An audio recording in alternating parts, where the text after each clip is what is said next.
MJ? Hello. Jason? It's episode 54.5 of Beyond the Curve. The MX podcast goes off-road. Today, it's a beautiful spring evening here in Babson Park. There's a lot of racing that we're going to talk about in a very highlight manner. And there's also just a loose roof that we're going to talk about as well. But we're going to talk about some of the goings on in the racing world. FTR wrapped up. GNCC's halfway through and deciding that it's more fun just to have every race as a mud race. But before we dive into the topics of the day and my race, I think doesn't take off. It might. It'll be okay. No, because my phone doesn't have a case on it. It'll be all right. It'll be okay. If it starts to go, someone's just got to go and grab it. All right. So, nonetheless. I'll get on the side. So, let's talk. FTR introduced a brand new venue for its last race. GNCC went back to a venue that it hasn't been to in I think 2018 maybe. 5 years. Yeah. So, where do we want to start? GNCC or do we want to start FTR? Because either one you guys were at and I was not. I say we can run through GNCC quick. Okay. Because I think FTR is going to take longer with some of the discussion. First of all, how was Powerline Park, the venue? Because had you ever been there? I have not. So how was it? The venue was okay. It was quite hilly, for parking areas. So if you were camping or something, I say it'd be pretty hard to, level out your rig. And, with the rain, I saw quite a few people being towed out just because they couldn't make it up the hill. That's a GNCC special. Yeah. And so the venue itself was okay. Are there power lines? There are power lines. Okay. I mean, that's if you're going to have Powerline Park, there better be power lines. There were power lines. Were there mud fleas? There were mud fleas. Okay. And I'll get into a funny story about the mud fleas during my race. And but yeah, it was good. It was on Friday. It was actually really nice.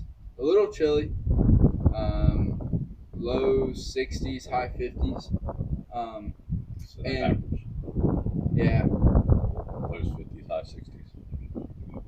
No. Like the temperature was low. We're in 60s. the low 60s and high Like 50s. low 60s and high. Not the lows. Yeah. Like low 60 degrees is, and then high High 50s degrees is.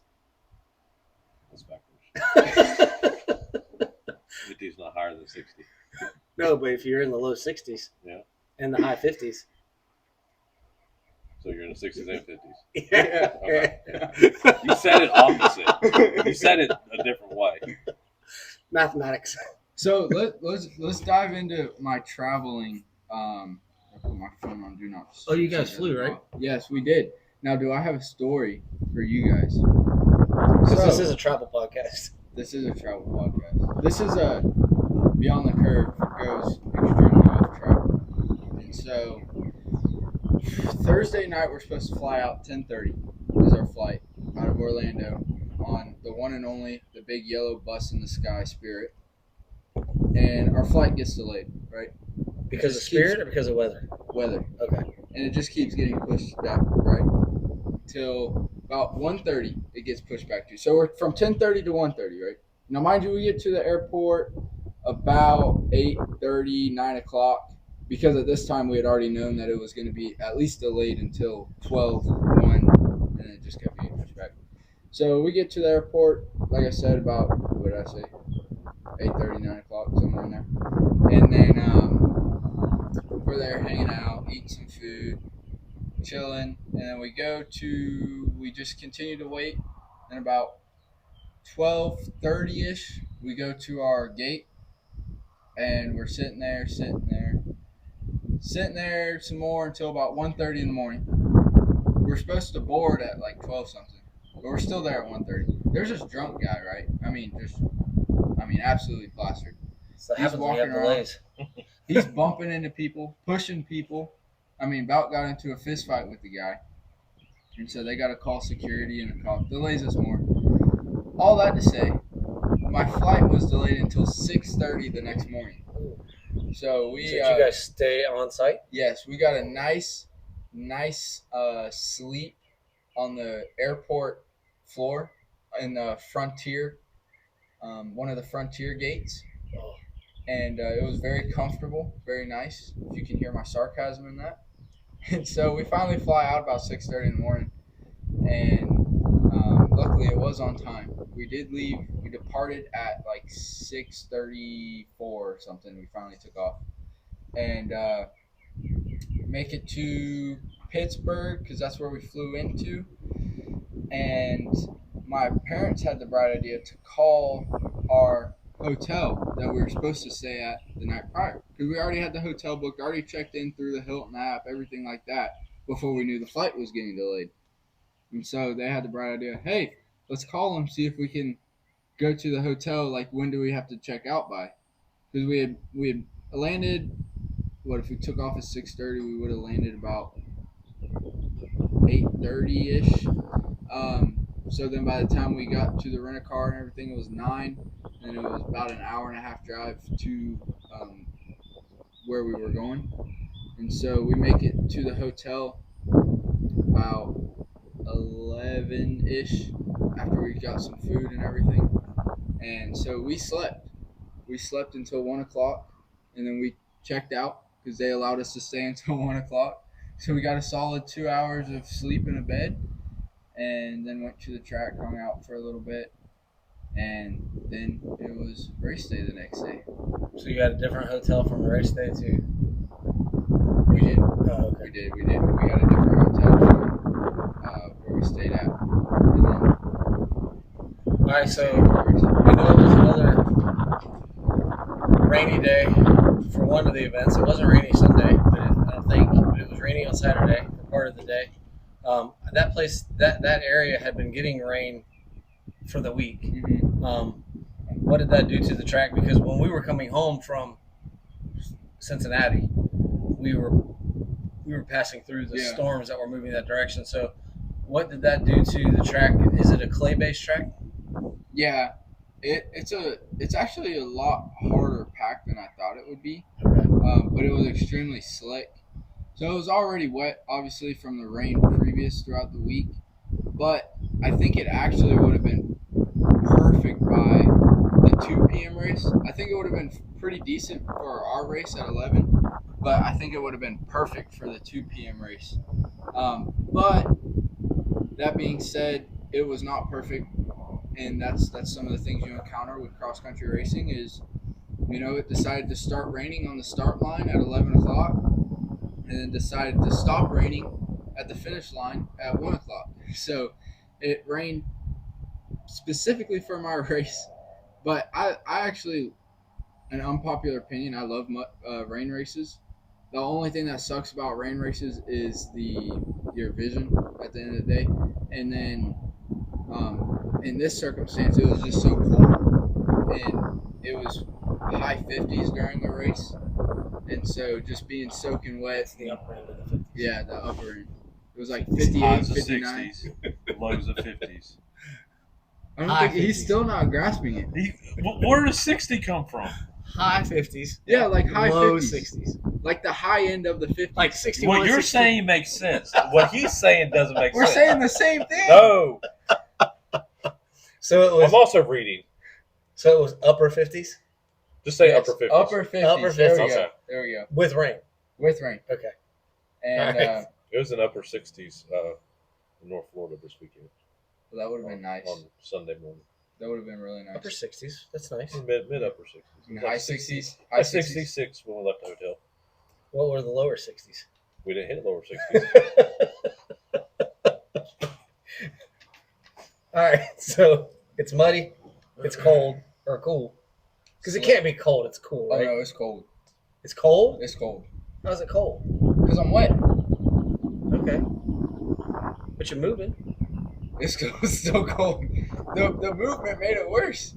Because Yeah, but we race in the 30s. But you're not wet. But it's cold. But you're not wet. When you're wet, it's a totally different thing. It is completely different. I mean, when I came off the track, I was shivering. I ran and I was You soaking weigh wet. like 90 pounds. Yeah, that also doesn't help, because I have no meat on my bones. I ran and I was soaking wet and I was hot the whole time. Well, it's different. You're running. No, it's not. They You're are almost different. naked. They You are basically different. had shorts and. How cold was it when you were running? 80. Oh, Low 80s. well then there's your problem. There's Low your problem. 80s. Upper 70s. Upper 70s, high 70s. High 70s, low 80s. But nonetheless, so it's cold, it's raining, and it's muddy. Did they have the creek jump? No. Because of the weather or because you were the AM race? I heard rumors that it wasn't their period. I heard rumors that they took it out because of the weather. Yeah. Oh, it wasn't their period. Yeah, it wasn't like I there. thought you were talking about a time frame. Like No, it no. wasn't their time to have Like who it else wasn't, gets to use it? it wasn't there. Oh, it wasn't there anymore. Yeah, Oh, wasn't there at all. Because So I've heard a couple of different stories. I don't have a final answer. what is that facility used for? Is it an off-road park? Is it someone's property? What is Powerline Park when it's not being used for a GNCC? I think And why did it stop being used? they were putting in a gas. Yeah, they're running a Like gas pipeline line or or something through the Oh, Yeah. so they banked out. Yeah. We'll let them race again. Yeah. Yeah. I think Okay. it's like a cross country park, not like an off road park with a bunch of side by sides and stuff like mudding. But I want to say No, y'all take care of that you yourself. can go rain. Yeah. I want to say you can go ride on it. I Okay. think because the facility is called Powerline Park. Okay. But And it that's is, not just a race title. That is the facility. so it's name. actually a facility. Yeah. Okay. I've always been curious, like, Yeah. because some of these places are private property. Some Yeah. of them are Iona Passes motocross track. Yeah. Like I was just always curious. Well, I what mean, they Powerline do Park was. have like paved gravel roads. Oh, really? Yeah, Oh, like okay. throughout the property. So But did you go in between any power lines? maybe. I don't know. You don't know? I was so focused on the race, locked in. Well, you would have known if you would have hit one of those things. Well, I didn't hit one. Okay. luckily. Because they have the giant. Yeah, they're transmission lines. Yeah. Yeah. In the next property we go to, Mason Dixon at High Point MX, they have a bunch of power lines there too, and you can hear them. Like if you're out by them, I mean, if you're just like underneath them, they're extremely loud. Yeah. All All right, so it's wet, it's cold, it's rainy. You didn't have your best race, but there were winners in the race. How did our local boy Brandon Fraser do? He won. He took won. the win. So By is he like leading the 3.5 points minutes. now? I think so. Okay, I'm like 90% sure I saw somebody post that. okay. So that's cool. Our local boys Doing good. doing good in non-Florida, because that's always been the problem. Yeah. Is the Florida boys have certain tracks they're good at, and then they can't do good at other And tracks. this was about as far from Florida as you could have gotten. Question: Yep. Does the rain make it easier for a Florida guy? Even though, because I raced in Ohio at Penton, and let me tell you, it was muddy, and I didn't know how to ride in it. So, but on the quad side, does it make a difference? Like, is it easier for a Florida guy to do well on a wet track versus had it been dry and standard? From your perspective, because you ride. I'll tell you, I think mud races even the playing field, regardless of who you are, because Yeah, they made me even anything dirtier. can happen. Okay. You know, the bottlenecks were insane. Like in the PM race, you had Bryson Neal and Walker Fowler come up on a bottleneck, and both of them try and take another line through it, and they both get stuck. And Bryson has a 2-minute lead on everybody else. Well, now he's back in 6th place. Walker's back in 11th place. And you have Josh Merritt now leading the race. What And line did he take? I don't know what line he took, but it was the right one, whatever it was. He picked a different one. But I'll tell you, I You know why I got Was- away with it? Because KTM doesn't have quads. yeah, they don't have video evidence of it happening. And Just we're put gonna a touch on video the up. Stu saga here a little bit, but so that was the first time winner. No matter, I didn't know that there had been that. I didn't get a chance to follow it. It's been a Closely. long time. It's been the last person I can remember being a first time winner was Hunter Hart in 2018. There's a That's the last person I can remember. There may have been somebody since then. What? first time Overall, yeah, overall winner. on the quad side. Well, it'd be Bryson, wouldn't it? Because he's won races. No. I mean, previously, before his championship year, which was last year. No, he had Or won you- races before that. Okay, so he okay. Yeah, he had won. So Okay. Bryson's issue, he had won. He was always a fast guy. He just couldn't keep a bike together. He was braking all the time and having stupid like crashes and stuff like that would take him out. I might read that. Yeah. They're your cousins. There you go.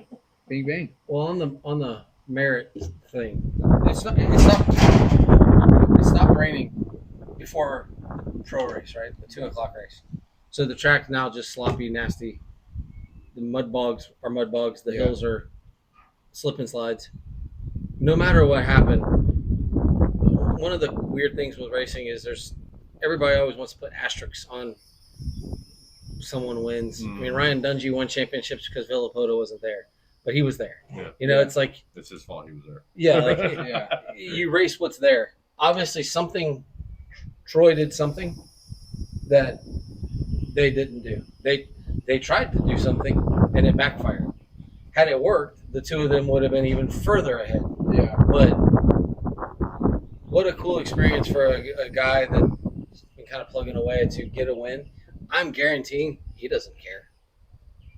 There's this In probably my opinion, a win is a win at the end of the day. Yeah. Everybody has to deal with the same conditions. It's a matter. Now, I did say a mud race evens the playing field, but also at the same time, it's your choice on how you play the game. Yeah. And obviously, Bryson and Walker didn't play the game good enough. I mean, Josh about threw it away with not. He got stuck on the last lap. Wyatt Wilkin was leading at one point and then threw it away because he got stuck in a rut.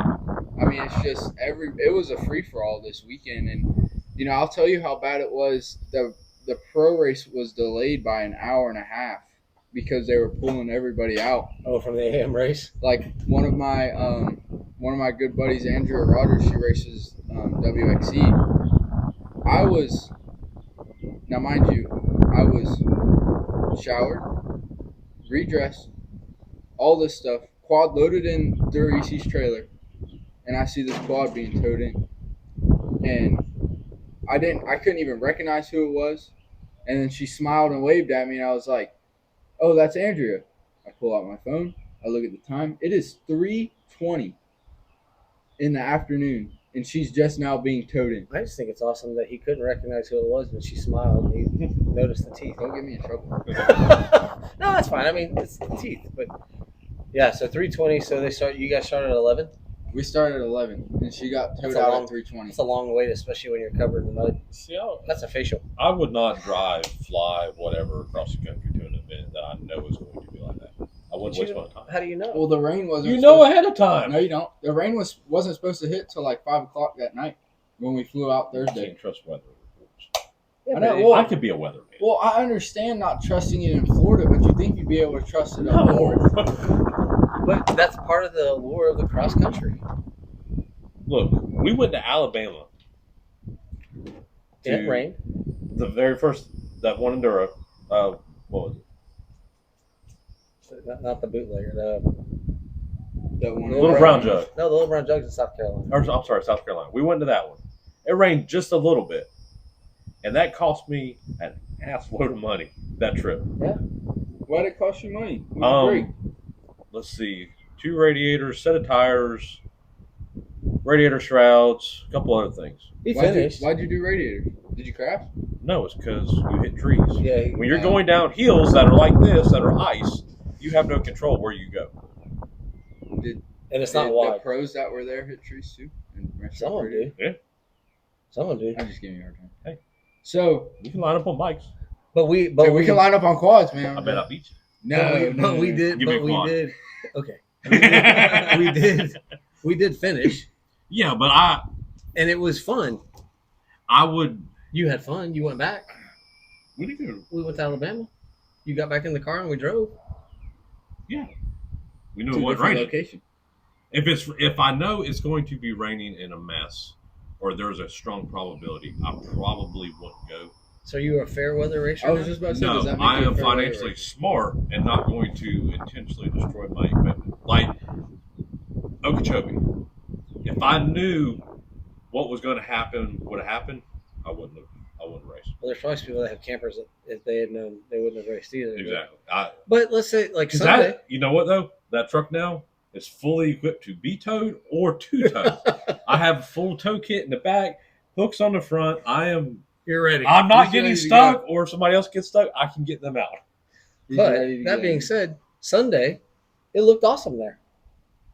It would have been muddy, but Yeah, I mean, it was still, I wouldn't say trash, but it was still. But I mean, you got to think. I guess it's just our year to get the rain because last year the dirt bikes got the rain Yeah, on you guys Sunday had all the good- time. yeah. We had the good track, so now it's kind of flip the roles. We're getting the suck rain, but so it rained, and I mean, like it didn't just sprinkle, like it downpoured the entire race. And so on the last lap, I have a couple funny stories. So on the last lap, coming down this downhill that leads into a right-hand turn and then goes back up the hill. And so I'm coming down the downhill. I look down. There's 2 sports quads sitting at the bottom just staring up this hill. I'm like, okay, why are we just sitting here staring? So I get to the bottom, and I see a sports quad halfway up and another one 3/4 of the way up, and they're just spinning. I'm like, okay. So I sit there for about 10 seconds, and I'm like, man, what am I doing? Like, I have a 4x4 with a bumper on it. Like, I'm going to use this thing. And so I'm making my way up the hill. I'm yelling at the guy. I'm like, keep going, keep going. And so I get up to him, and I come up behind him. I hit him, and we were making our way up the hill. But we got so much momentum that the other guy on the hill, this guy is like, come on, let's go, let's go. So I just keep accelerating. And the guy that's 3/4 of the way up the hill, he's not making any progress. So by the time we reach him, he's almost at a dead stop. And so we just plow into the back of him. So I'm pushing 2 sports quads up this hill on my 4x4, just trying to make, what he get didn't through the say race. is the 2 guys were at the bottom. He winched to them and just pulled them over. So the hills were slippery on a 2-wheel drive, Yeah. but you had enough power that you could go up the hill and push 2 people up the hill. Yeah, I had no issue, and I followed a couple sports quads through the track, and honestly, I don't think anybody should have had issues on this track unless you just lost momentum. It was all momentum based. If you had momentum, you were fine. If you lost momentum for some reason, you weren't okay. But so the FMF PowerPoint Hill, there was like 4 lines up it. And so the first 2 laps I hit it. The last lap I didn't. You went around? I went around on the last lap. But the second lap I came up to it. I'm looking to the left at the hill, and I'm like, do I really want to hit this? Because it was getting pretty nasty. Is it a jump or just a hill? It was a good, decent sized hill. And I'm like, man, do I really want to go up this and possibly, get stuck, have to roll back down, lose some time, and possibly flip on the way down and damage my equipment? And then I hear the mud fleas. They're cheering, they're hooting and hollering. So are they up top or down below? All over the place. Oh, so they're on the hill? They're from bottom to top. And I hear one. He's like, come on, man, don't be explicitive.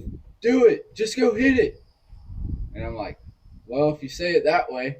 So I make a sharp left-hand turn, and there I go up it. And, it's funny, on the way up, everybody had seen me contemplating it. So when I finally went up and did it, they were, oh, yeah, let's go. I was getting cheers all the way up. People were giving me pit boards and stuff. It's amazing what a little negative motivation will do. I know, right? When I told my dad that story, he's like, well, that's why I'm going to ride on the pit board every time. That'd be pretty. I mean, nothing beats Jason Thomas's dad riding on his pit board, 2 slow pulling. So unless your dad writes that, you're okay. I don't know what I would do if my dad wrote that. Like, I would. Can you imagine being a pro racer and you're just trying to either qualify or whatever the laps? I don't know if it was pro national or whatever, and your dad riding 2 slow pull in. Like, I think you just like terrible.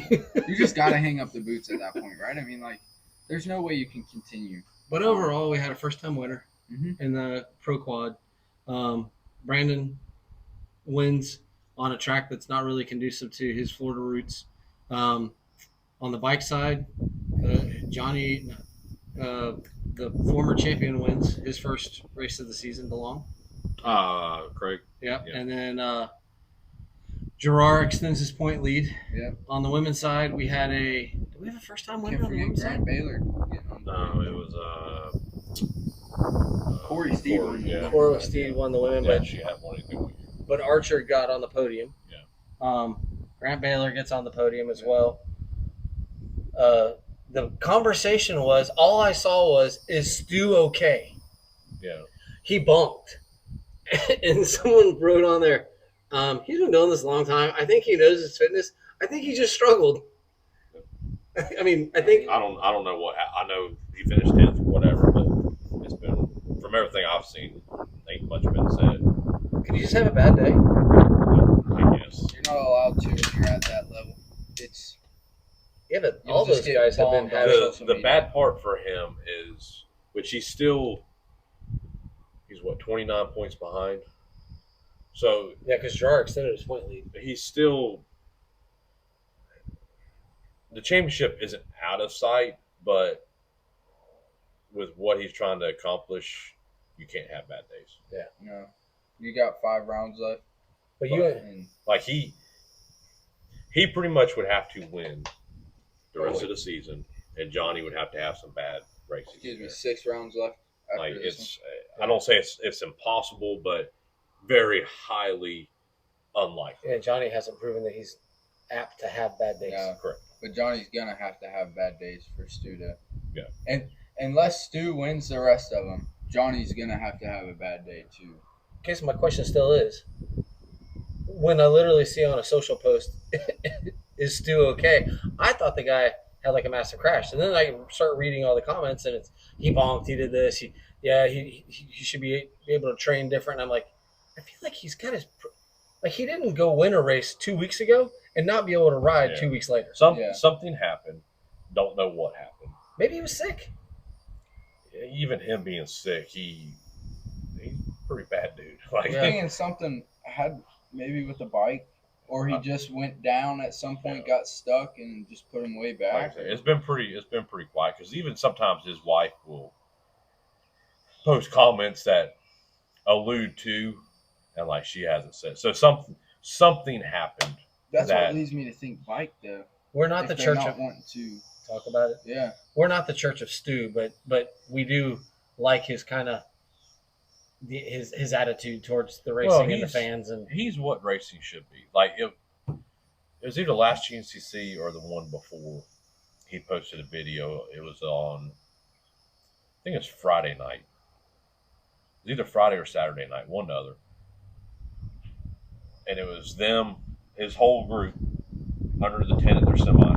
They're all having dinner, having a good time, and he just pans around to all the other factory rigs.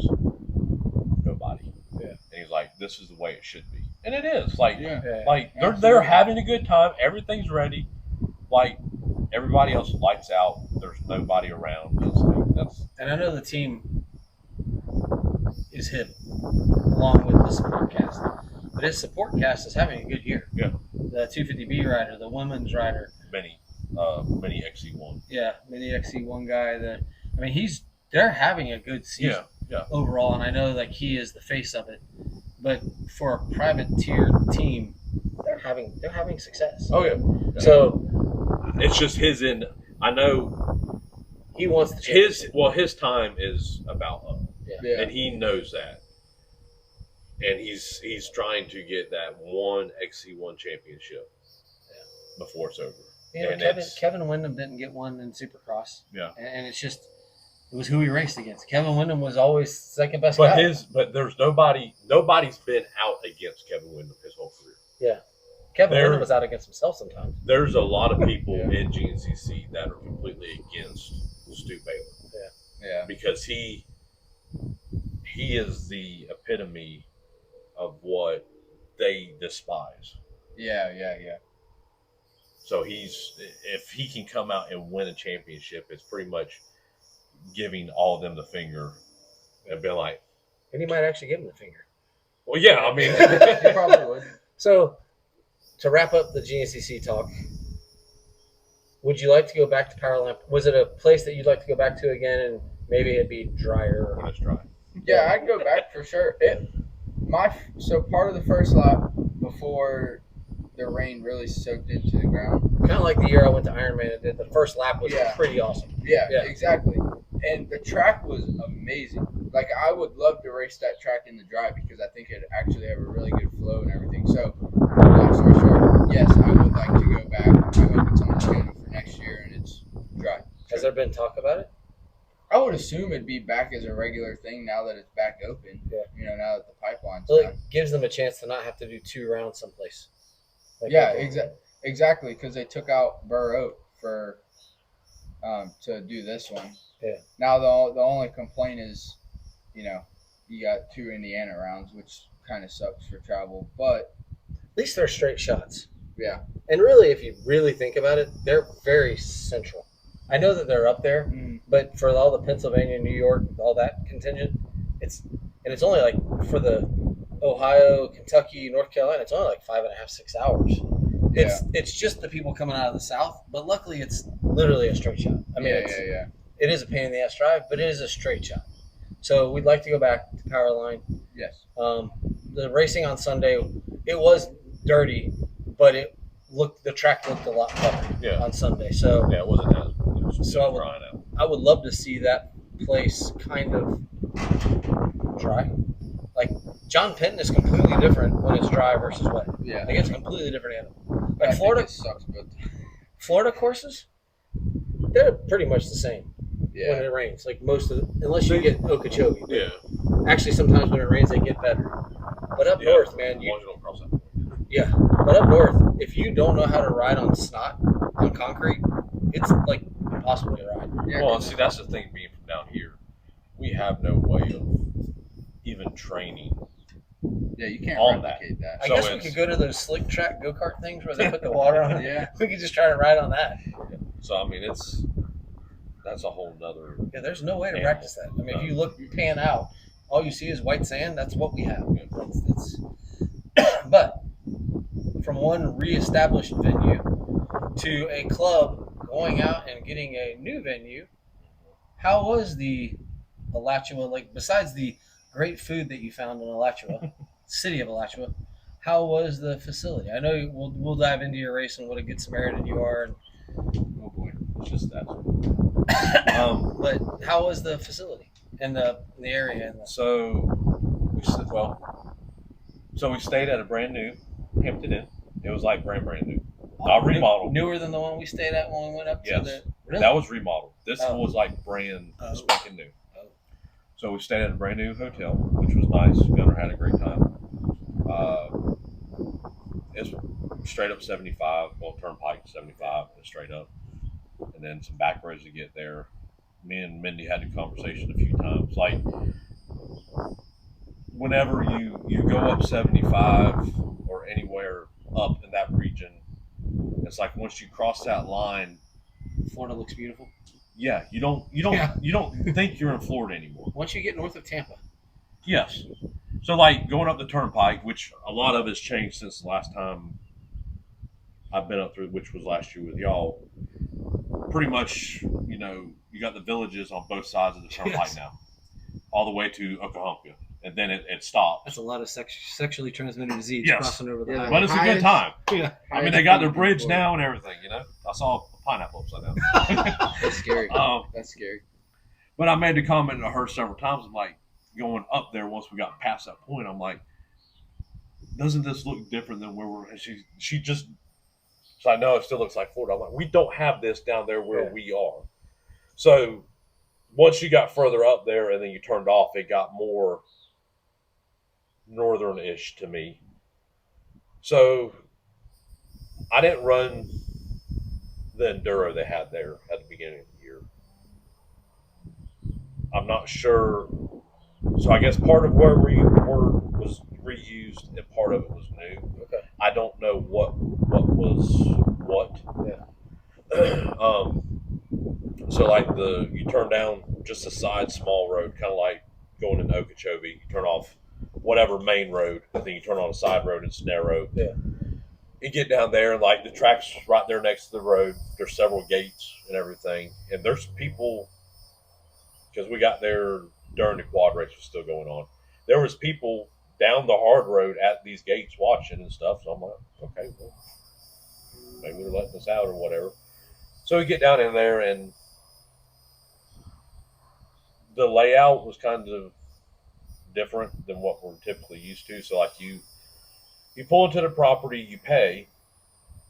Where you pull in and pay at, the start, finish, all that is all out there. Then you go over a man-made bridge through some trees into the parking area, and then it keeps going. So from the front to the back of the parking area was, from the southernmost point, I would say bumping. You're probably bumping close to a half a mile. Cool. Like it was pretty good distance. Probably.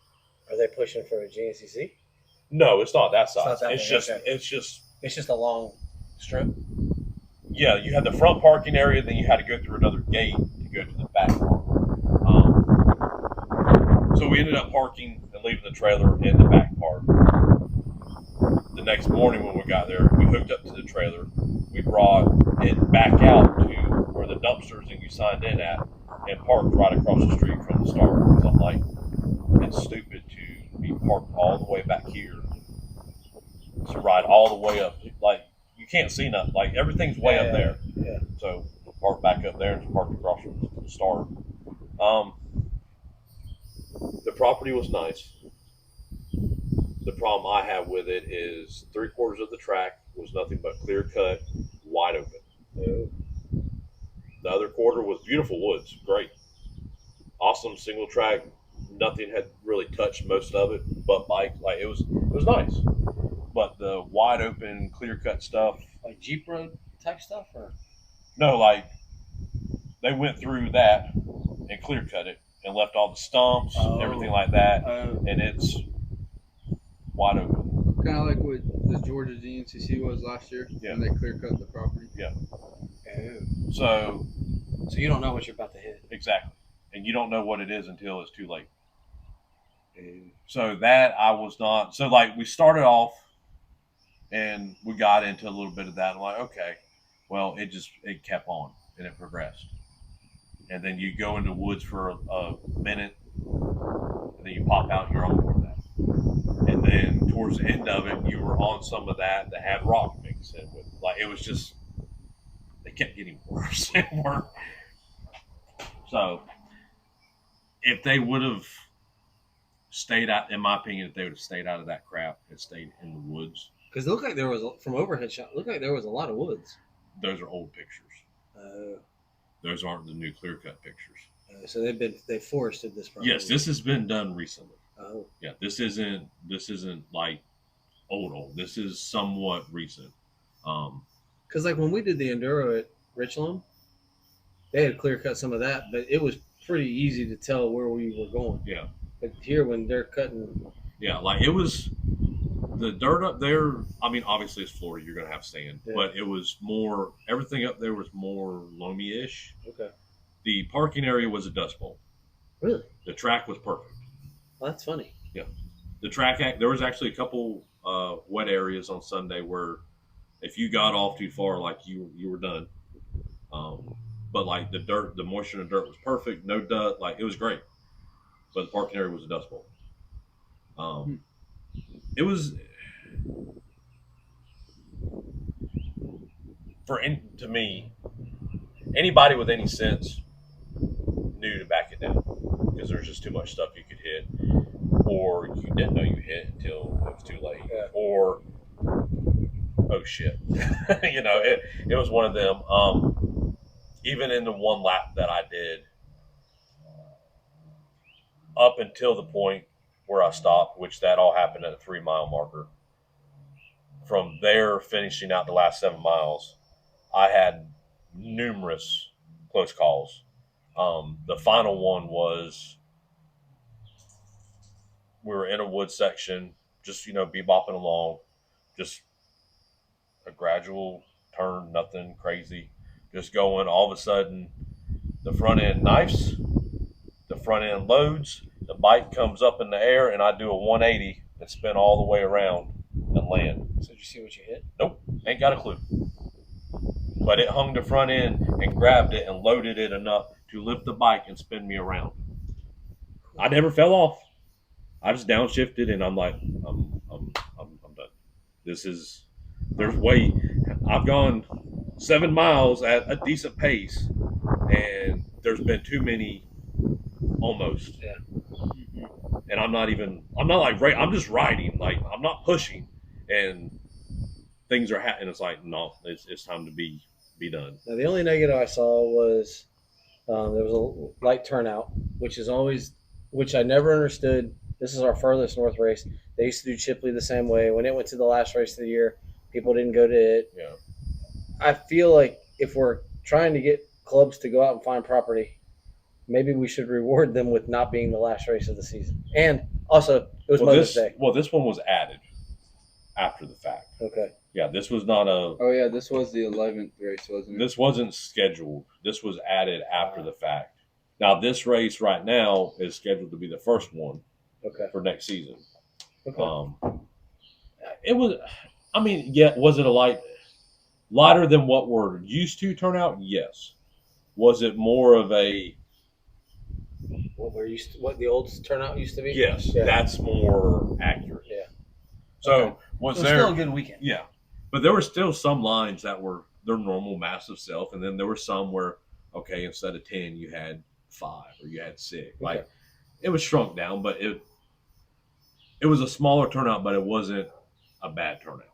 I saw some comments, not many, because I think we're past that, about, oh my God, we're racing on Mother's Day. There was a time that there was always a race on Mother's Day. Yeah, Mother's Day, Easter, something else. Because I remember racing on Mother's Day, because I remember my mom coming to the race, and it was the Mother's Day race in Okeechobee. Yeah. That's what it was called. It was called Mother's Day, and it was in Okeechobee.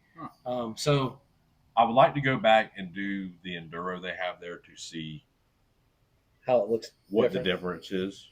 Like I said, the actual wood sections were beautiful. Like great woods, great dirt. Like obviously you have roots and all that, but it was nice.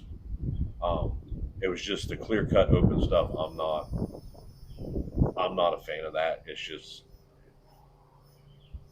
you're either all or nothing, and if you're all, it's what's going to happen. Yeah, there was some of that at the ranch, Ormond Beach Ranch. Mm-hmm. Yeah, there was some of that at the last couple rounds. The last time we were there, they had clear cut some stuff, and we were running through that. And yeah. Now that was like when we went there for the enduro. That was fine. Yeah. You could see. This was, and I guess maybe because the dirt's darker and it's all blended in. To me, this was worse. It wasn't a bad. It was a nice piece of property. it's got potential. Yes. Get the hell out of the open. We don't need wide open. Yeah. If there's woods there, put us in it. Because, I mean, they were... So, like, Barry McCarty in the morning race was running 25-minute laps on 10 miles. The afternoon race was still around that or a little bit faster. So, I mean, that's pretty quick. Yeah. I mean, slow it down a little bit. Put us back in the woods. Make it what it's supposed to be. That's 25 miles per hour, right? Kind of what that is. Yeah, I mean, that's pretty consistent pace. And I guess that's where I've become more, I enjoy the enduros more because it's more, you're in the woods, you're in what you're supposed to be in. It's not just wide open, basically who has the biggest balls. Well, I didn't get hurt in the woods. I got hurt on a Jeep road. Yeah, you got hurt in one of it was a screwed up spot that got a lot of people. Yeah. I'll give you that one. That was kind of a call that injury career ending since you haven't gone back yet? No, I just finished my marathon. Yeah, but I mean dirt bike career ending. No, I just finished running a marathon. So you're gonna come back finally? Yeah. The FTR family misses you. It may not be FTR, I don't know. We're gonna dive in. I don't know how much FTR is gonna be. Somebody misses you somewhere. Let's just say that. But all right, so property's positive. Alachua, that area was nice. Restaurant's nice. The downtown area was. How close downtown to? Like, is it 30 minutes viable travel time to get to hotel? Yeah, like the track was only like 15, 20 minutes from where we were. Basically, the track was the next exit up. Okay, so that's pretty simple. The hotel was right there, just outside of downtown. Like in their downtown area, it's very small. It's a little town. Yeah, but it was like the main strip there. Like there was numerous restaurants. Like it was super busy. Cool. There was nice areas, but it's like I don't know if the whole area was nice. Just it was kind of questionable. Farming community. No, it wasn't even that really. Forestry community. No, it was just like people just lived there. Oh. Like there wasn't, from what we saw, like because we came back to the hotel from the track a different way, and it was open land and houses. Like it wasn't anything like jumped out like, oh, this is what they do here. I don't really know. I asked MJ the same question I'll ask you. You want to go back and try it again? If it's just clear cut like it is, no, it's not worth the drive. If it's actually in the woods, sure. Okay. All right. Well, Fair. one Reed new race and one new race, and we dive into FTR. First of all, before we start anything, I'm not actually a member. I don't want that to get. I'm not a current member because I did not renew my membership, but I have been a member for. How dare you? I know. I have been a member for 10, 11, 12, 13, I don't know, so many years. I'm not sure. We can go back. Someone can count. You're a member. You're a member. Congratulations, FTR. Another season in the books. And I really like the fact that they're rewarding the top 3 in each class with a free ticket to the banquet. I think that is actually kudos because it is kind of fun. Yes, the banquet takes a long time, but it is kind of fun to go hang out, have something to drink, eat some meals, hang out at the pool, relax, go to the little vendor area, hang out, watch people get their awards. That's fun. So the fact that they're offering that free of charge to the top 3 in each class, I like that. That is very cool. Now, FTR. I'm going to let them talk, probably mostly him. Yeah, But I'm going to say this. This organization has been around for a very long time. On social media, we look like a bunch of school children fighting. It is embarrassing. It is tacky. It is ridiculous. This is supposed to be a professional organization running, by the way, your words, not mine, the second largest off-road motorcycle series in the country. You're not acting like it. Get your shit together. Let's straighten up. Let's get some real leadership. Make the hard changes that need to be made, whether that's personnel, tracks, structure, I don't care. But right now, it looks silly. It looks silly. Today's adds to the silliness. We're now bickering about photographers. I have not a dog in the fight. I couldn't shoot a straight picture if you gave me the best camera in the world. But there are people out there who enjoy being out there. They make some money. Cool. They may not make money. Cool. They like being in the woods, taking pictures of people on motorcycles. Cool. They do it in the horse world. They do it in pro motocross. They do it in supercross. They do it at football games. They do it at hockey games. They do it with people who go out and hunt. There's people that just shoot hunting. Let's grow up. I don't know whose fault it is. I don't know if it's Photoman. I don't know if it's FTR. I don't know if it's somewhere in the middle. But we look silly. So now, with my little rant, I'm now going to turn it over to Jason, who has been to most of the races this year, appreciates what the organization and the photographers do. And Jason, the floor is yours, sir. Well, we already had most of this conversation before this. Yes, we had an off-camera discussion. I think setting we it need to be up. like Steve Mathis, get like a sponsor to, like the Race Tech Rand or Renthal Reaction or something. Like let's, we need to get somebody on board for that. I mean, it's like you said. We want to be. FTR is like Polk County Fire. Ooh. Same thing. You have an organization that thinks they are one thing when they are not even freaking close to it. They want to run things incorrectly, however you want to phrase it. It's not run right. They want to be everybody's buddy instead of just pulling the trigger and, you know what? You're gone, you're gone, you're gone, you're gone, you're gone. If you do that, problem solved. But they don't want to do that. They want to pick the stupid little things that Your fingers itch, or was that that was a money sign. They don't want to kick them out because that's less money in their pocket, eh? yes, money makes the monkey dance? yeah, but even so, the one person that is supposedly the source of this, they bring no money to FDR. They have nothing like that. But they're constantly in that circle of, if something's going on, that person is found somewhere in that dynamic. Whether they're the cause of it, the instigator, the agitator, they're in there somewhere. Just pull the freaking trigger. It's almost like high school drama, you know? Yeah, like is. there's always that one person in high school that is always involved in. But like this Mean Girls. like I said in the kitchen, like all this goes back to the beginning of the season. From one person BS protest. It's where all this started from. Yes, that is Jason's thing. Is this started with a AA protest? Yeah, that That's should not where have this- happened. That's where this started, and everything else has.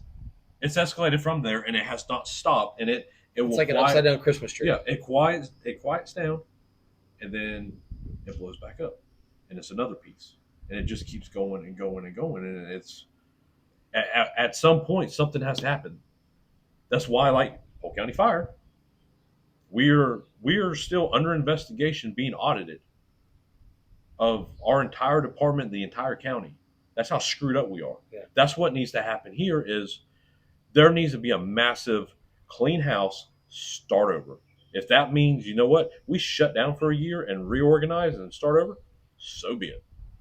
Yeah, But that's what needs to happen. because what we're showing is we want people to follow us being the organization, which I have no part of, but we want people to follow FTR. We have them on social media. We go out and we have sponsors, and we invite the landowners to come out. And they're like, hey, there's people here taking pictures. Where can I find those? And they go online today to look for the pictures, and they see one of the photographers talking about not being able to shoot pictures anymore. Well, what's going on? And then they start looking, and they're like, I don't know if I want this group of people on my property anymore. Yeah. We're begging for people to be a part of us. We're the ones that make noise. We're begging for people to be a part of us, and we're letting the loud minority that make noise potentially take down a 50-plus-year-old organization. Yeah. Because it's not pretty. These things start with a little roll, and one thing leads to the other. I don't know what the pocketbook looks like for FTR, but let's say one of these things causes a lawsuit. I mean, I don't know. Yeah. Word, slander and libel, attorneys love those. Well, and there's just from the pieces I've gathered, like I said, stepping back from the beginning of the season, Yeah. there's attorneys involved. Like there's a lot of stuff going on behind closed doors that stem back from that whole thing. That's still going on now. can we get a timeline for the viewers that have no idea? I don't what we're know talking whenever about? that race was. Bartow. Well, but I'm just talking like, can we get from start to a quick breeze of what the what's been going on? We've had a letter, wrong size letters and numbers. So, okay, I'm saying, can we get like a So, quick recap? okay, so I want to say it was the third Bartow round, I think, if I'm not mistaken, the third Bartow round. Garrett Edmiston filed a protest against several of the other AA riders, alleging that their numbers and letters were not the correct size. So, per the rule book at the time, no, they are not. But on those bikes, you could not fit their numbers and letters on the number plates per what FTR had listed. The number plates weren't big enough. Everything's legible. Everything was right. It's just not the correct size per what the rule book And said. number plates aren't rectangles anymore. They No, tiny they're little things. yeah, they're different shapes. That like Alex Luger, 3-digit number plus 2 letters. Well, on a Yamaha, there's not the numbers, the sizes that FTR say you had to have. You cannot fit there. So his was legible like it should be. It was just, and all of them were like quarter. It was small. Yeah, it was like an eighth. Like it yeah, was. like I think Jesse's was like an eighth of an inch. Yeah, tall. it was. But But like 1 7/8 or something. the person, so Garrett filing the protest, every one of his number plates is illegal. It's all wrong. So the person filing the protest is illegal, and the protest should have never happened. But when Garrett gets beat and gets butt hurt, he does this. This isn't the first time. This has happened numerous times over the years. So the referee, the parties involved, when this was brought to their attention, they should have went to him and been like, dude, seriously? No, we're not doing this. Yeah. This is bullshit. And look at yours. You're not even legal. They are. So that's the end of it. But they sided with him and pushed it through, which those procedures were not followed correctly. And it escalated from there. And then different parties went to digging and bringing past stuff up, which then escalated, which then divided the entire organization. Well, I don't say the entire. Basically, you had the normal side, and then you had this other little side over here that were siding on the illegal side. And then it's just it's transpired from there. There's been, like I said, I've read a bunch of stuff and deciphered through it. There's been, well, this person called and reported me for this. Like, it's just been a lot of stuff. And I know, according to everything I've read, there's attorneys about, like, how much is going on behind the scenes. I don't know because I'm not involved in any of it. But it's another one of the things. It's like, really, we're arguing about this instead of just pulling the trigger and getting rid of somebody. That is a problem. Yeah. Got the bunny rabbit. Yeah, he's been out. He's been out There there. was one that ran out from It's the that's bush him. hog. He's been watching us Oh, this whole it's the same time. one? Yeah. But it's your problem children. Just pull the trigger and get rid of them. It's not hard.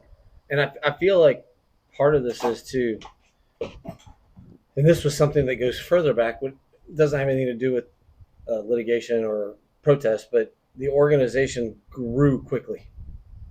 Yes. And it didn't have the tools, which we've discussed. We were one side pre-COVID, and then we were starting to grow pre-COVID right before it, but we're slowly. Yeah.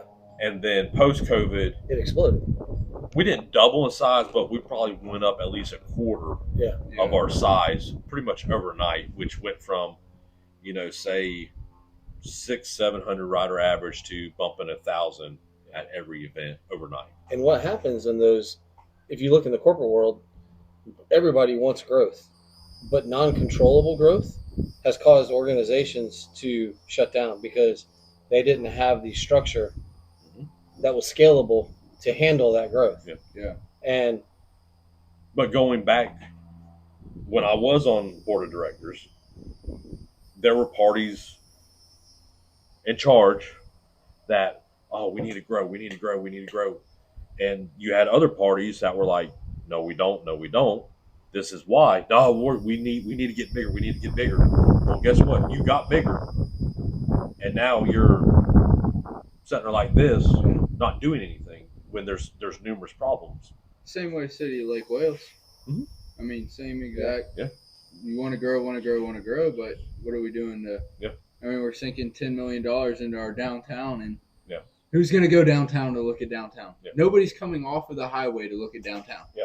It's like the movie Cars. Let's, It's like the movie Cars. No one's going on Route 66. Yeah. Let's focus our efforts, on 27 or like down that way, where people can. Or people are going to. Yeah. Like move downtown outward.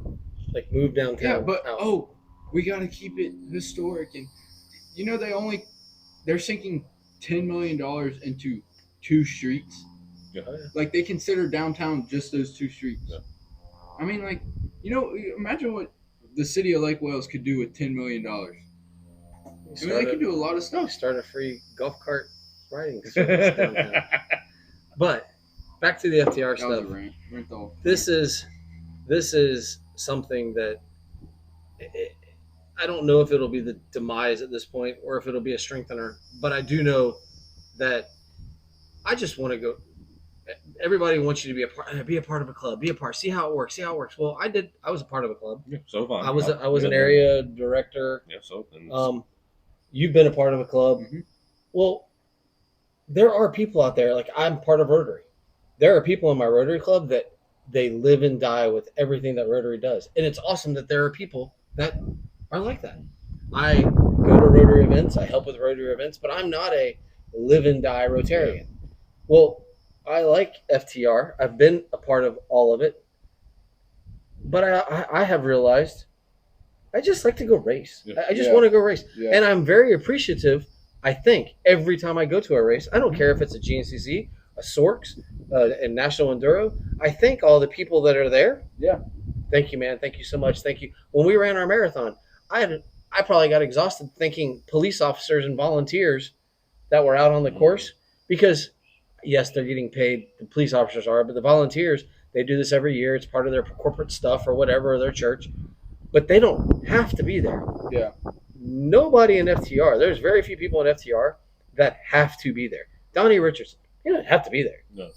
He's just there. The photographers, they're just there. Yes, they get paid. There are very few people. The clubs could go on rides. They could do dual sport rides. They could go on ride days with their club. They could still be a club. They don't have to put on a race. Yeah. But you begging me to come help you, and this is the kind of stuff I see, it doesn't make me want to be a part of it. I just want to go race. It kind of turns me off a little bit, you know. Yeah, I just want to go race. I follow other stuff, other series, and I remember one series, I can't remember which one, but one of the series, they had a problem with people cheating. They just kicked them out. Yeah. They just kicked them out. It was Yeah. It was okay. We're done. Yeah.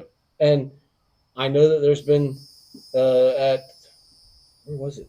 The dude stole dirt bikes. I know Yeah, at Mini O's, but then there was something else. At the last not this GNCC, but the previous. And they caught him. And guess what? See you later. He's in jail. You're out. But you're not welcome. Yeah. But he was banned.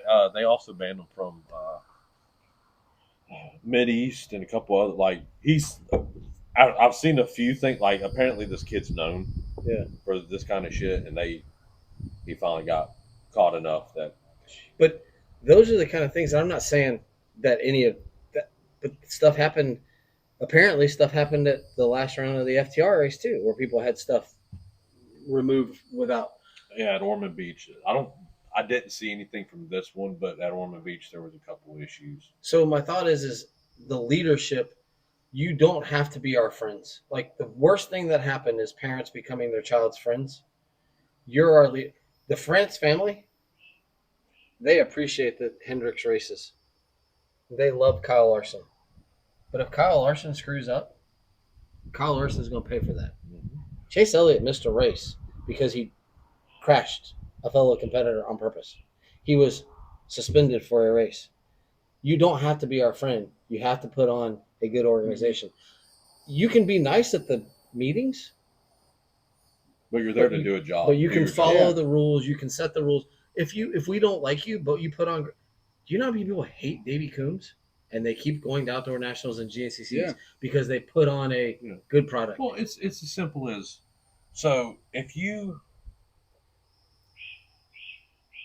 join FTR or renew after the midway point of the season, that rolls over into the following year. Well, the last several years, and this year's a prime example, I go to renew at the very end of the season before the season's over, and guess what happens? Every year, it gets rejected and kicked back. And then every year when I've said something about it, there's no response. Well, it says right there, like it's in black and white. So if you don't want people renewing until after the season is over, then put it in there and make that change. But until then, do your freaking job. If you don't want to do your job, then guess what? Basically, it goes back to the whole growth thing. To me, the club model no longer works. The volunteer model no longer works. You were the second largest in the country. Well, guess what? You got to start fucking paying people. You have to run it as a for-profit. It's a business. It's either that or it's got to. You're going to start a fight with Cetra and FTR because Cetra comes to the banquet to fight with FTR for the not-for-profit model. Yeah. Because Cetra feels the same way. They want clubs. Well, to me, Cetra's gone to an all-enduro model. Mm-hmm. And heck, half theirs are nationals or in Florida. Yeah. But for them, it works. Yeah. For here, it doesn't work anymore. It's too big. For them, it's still small enough. Yeah. Yeah. For here, it's not. If you want to do the club model, then to me, it just needs to be broke down to its individual events. Like you have the club involved and their rules and how they want to do things, and then you have FTR with their rules and how they like.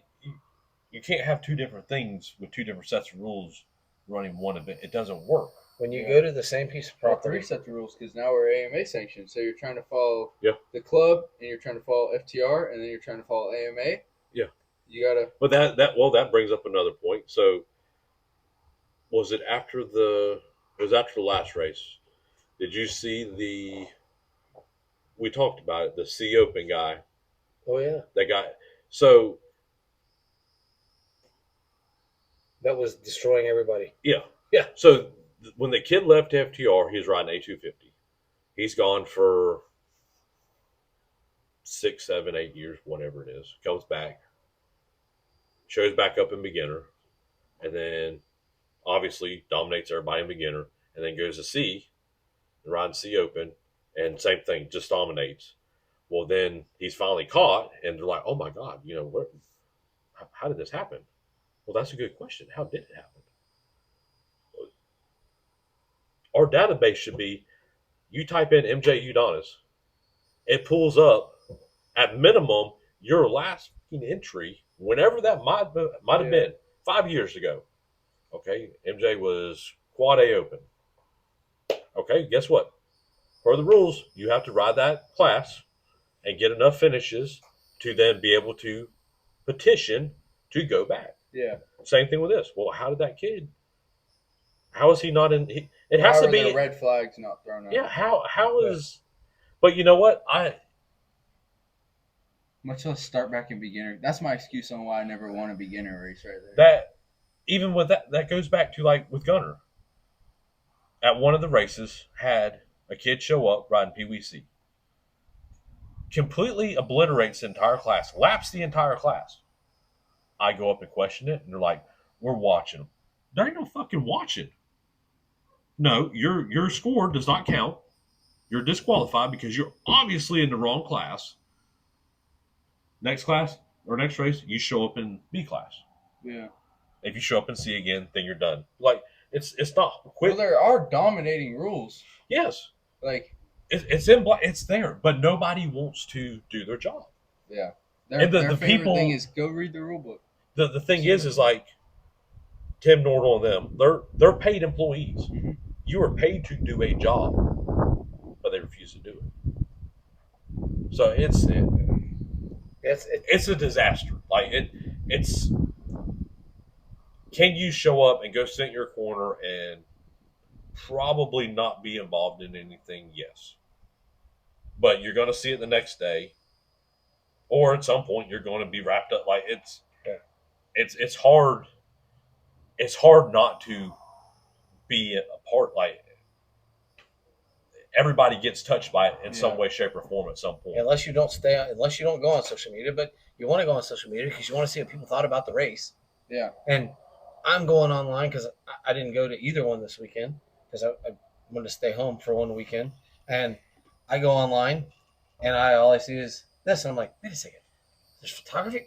photography problem. What are we talking about? Wait, these guys that go around and they got the little yellow vest on, and Photo Man takes pictures, and people take pictures of Photo Man, and Tyler runs around on his little Sauron thingy and takes pictures, and he and his dad go. I don't think his dad even. I don't know if his dad races anymore or not. But they go hang out. His dad was at Punta Gorda with him last time because we ran into them at Culver's while we were eating lunch, and it's like, dude, it's just a local race. Like they're just coming to hang out and at the end of the day, they're not guaranteed a profit. No, they're out you there don't doing have to, it because they want to do it. You It's don't not have to guaranteed. buy their picture. Like yeah, it's not guaranteed somebody's going to buy their photos, and because it's just like Donnie Richardson going through the races. He made a post one year because somebody had said something, and of course, but he made a post saying that 90% of the time he's losing money going to these races. Like he literally does it just because he's unpaid.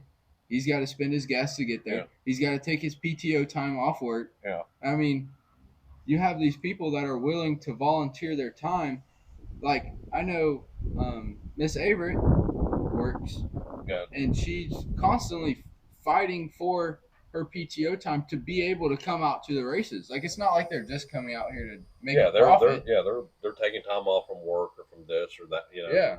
And that's the part of it that I like with Brianna, Tyler, Jamie, it ain't like they just got cheap little their cameras are freaking expensive. Yeah. So, you made $2,000 this weekend. Yeah, but I broke my $8,000 camera. Mm-hmm. Yeah. So right there I'm in the red. Yeah. So please explain to me how I am benefiting from any of this. Absolutely. They're offering a service. Mm-hmm. Yes, they can make money. No different than the trackside vendors. I see it. Yeah, trackside vendors.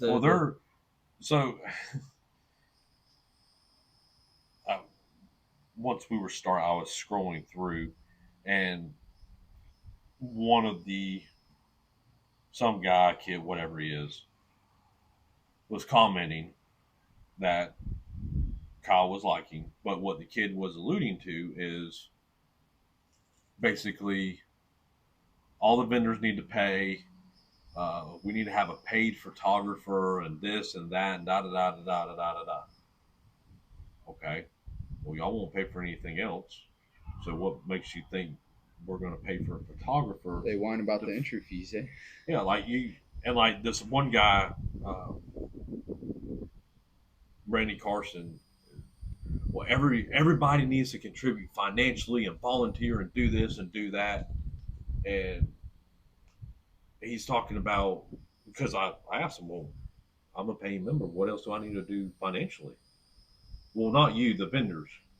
And I commented back. I'm like, well, most of the vendors race or have raced. They're members. They show up. A lot of them do stuff for free, helping other riders out. They donate product throughout the year at the banquet. Most of them are members of clubs. What else do they need to do? Like they're doing way more than. Does FTR not have a vendor fee? No. But it's not guaranteed they're going to sell anything. Exactly. Yeah. When they but pull up there, but the thing is, and like I asked him because he kept saying they need a vendor. Okay, well you're pushing this. What should the vendor fee be? Oh well, that's not my decision. Then shut the fuck up about it. I'll tell you, GNCC just shut up. Like astronomical. Like theirs is like. Yeah, but look at I their want to say vendors. a minimum $800. But look at their vendors. They're all national brands. Multi-million-dollar company. But they're using it as a tax write-off. Yeah. Well, they all have teams. Yeah. Well, they have a set rate that you were showing up to all 13 rounds and it is X amount of dollars. Yeah. But they are major companies where this is our part of our advertising budget. Yeah. Not a big deal. You're talking about Kyle Central Turnus, Florida Power Sport, who runs his own suspension company. Now, obviously, he does pretty decent, but what's the fee going to be? And here's the issue with the club setup: does each club designate a fee, or does FTR say this is the set fee regardless? Like this one. Oh well, that's the club would set the fee. Okay, still, what's the fee then? Yeah. Sharky's gonna have to go to each club and ask them what their fee is. Yeah, how do you budget that? You know, Yeah. you're gonna have to go to each club to be able to budget for the year to figure out Yeah. what your. But it's okay. So, say if you charged $100 a vendor, okay, you have 5 vendors there. Okay, that's $500. Okay, in the grand scheme of things, what are you really doing with that? Nothing. Yeah. Or okay, it's $20. Okay, well that's your 100. Like what do you? That's the 10 extra entries. So- if it's $500, you're missing, or you just. You start charging the photographers an advertising fee to come out there. But it also brings up, where are they advertising, and what are they advertising? Because they're not actually advertising. Yes, but if you charge them a fee, now all of our pictures have gone up. Yeah. All of our pictures are going to go up in cost. Like like you said, what are you doing with the money? What are you doing with the cash that club? Okay, well, or does the guy that Wagner, or does he just say, Dave, I come to these? He would literally be at FTR events, and the next weekend I would see him at a motocross event and an FTR event, and like the dude spends his week at a shop, and then spends his weekends at a racetrack, and he unloads that trailer by himself, sets it all up, gets those guys out of Miami that run the big, almost like a little shop. I don't want to do that. And guess what? They offer a service. Sharkies, you name it. All of those vendors, you start charging them. Oh, photographers. Okay, cool. Great. They're not coming to take pictures. And then what are we going to do? You're going to have mom and dad trying to take pictures, and we can't go on the track. So we're not going to have anybody out on the track taking pictures because we all have to stand there at pit lane to take pictures. Well, what about people that privately fly their drones? Are they going to need to have licenses to now? Well, you have to pay a vendor fee if you want to fly your drone. Yeah. Like you're just creating slippery slopes. Yeah. Everything you do, every action has a reaction. Yep. And you guys aren't thinking about that right now. Well, the biggest thing, they start something, but then when people go to asking the questions, they have no answers. Yeah. If they came out and said, okay, next season for you to be a vendor, it's $100 for the year. That money is going into an account for the safety crew for anything they need. Okay. You know what? I'll pay Kyle's fucking fee for the year. Like, okay, that I can get behind. $100 for the year. Cool. Yeah. I think any of them will be like, okay, no big deal. Yeah. But it's this game that was started for no freaking reason, so they could just sit there and argue and be like, no. It's an interesting dilemma. It cracks me up because I keep thinking like, now, okay, well, heck, if we can't advertise, let's just get your trailer done up, go park your trailer. If there's no vendor row, I can park my trailer, and I can start doing real estate services at the races. I'm just sitting here. Yeah. And hey, come by. We can talk about your next house. And I'm not paying for, but now I've got advertisement all over my trailer. Yeah. Are we going to say you can't come to the track with your, and I know people are going to say, oh, stop being silly. Am I? Because It's the same thing. it's the exact, what you guys are doing is digging deeper and deeper and deeper and deeper. And it's got it, like you said, and it sounds crazy. You got to stop. And you got to say, okay, this is where we are. Let's look back 50 years, what we did. Let's look ahead 10 years and see what we want to look like. Are we close to that? Okay, we got to stop. Yeah. And we're gonna regroup. And maybe it's not taking off a whole year. Maybe it is. You know what? We're gonna start a little bit later, and we're gonna end a little bit earlier because we're going to take that time period and regroup. Yeah. But it's not going to be solved sitting here. But it is just funny because all three of us. All I know is if certain people see this, I'm sure I'm banned. I'm on the blacklist finally. I've been trying to creep towards it, just kind of like at work. You know, I just keep poking it a little bit. I'm not gonna lie. I've had this dream ever since I got Facebook and was able to read all the That happens with FTR stupid stuff. I had this dream that like I would be banned from FTR one day. And you know, if my parents listen to this podcast, they're gonna be pissed. They're gonna be like, "Why do you want to be banned from FTR?" But like the organization as a whole just pisses me off so much that like I think I'd be okay if I got banned. I already barely race it. I only go for the seat time. It's not like I go because I'm like, oh my gosh, I just want to go to this FTR this weekend. Like us going out of state several times, and you've been more than me. But we have been to other events where literally you drive in, you park, you walk up, you've already pre-entered. Hey, my name is this. Okay, sign here. All right, we're good to go. Oh, you don't need these 20 pieces of paper, and you don't need that. Like, you don't need my cards right Go here. through this trailer and get your helmet checked. Yeah, like it's simple. Now, I will say, luckily, I pre-enter all the events, and in general, with Tim's wife, she pretty much knows me by sight. I don't know if she knows my name, but like, she sees me and she knows who I am, and I can walk up to her. I hand her my paper, which shouldn't have to do because it's already in the damn system.